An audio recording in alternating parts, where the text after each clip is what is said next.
Is there diversification away from the economy where you get income, stocks, profits, etc., that are all taxable to an economy that is not taxable, like lottery winnings and home appreciation?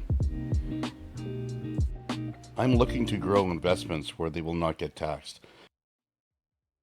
Yes, very good question, and a very difficult one to answer because most people don't relate to investments outside of the economy. But there are investments outside the economy.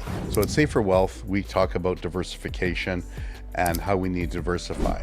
We believe there's two types of diversification, one within the economy and one without the economy.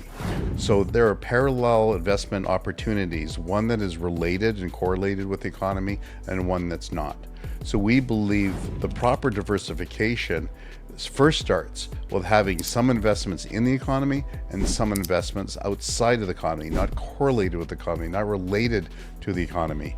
And then within the economy and the non-economy, let's say, we diversify within there. So yes, we do believe in diversification. We do believe that there is two economies that are uncorrelated.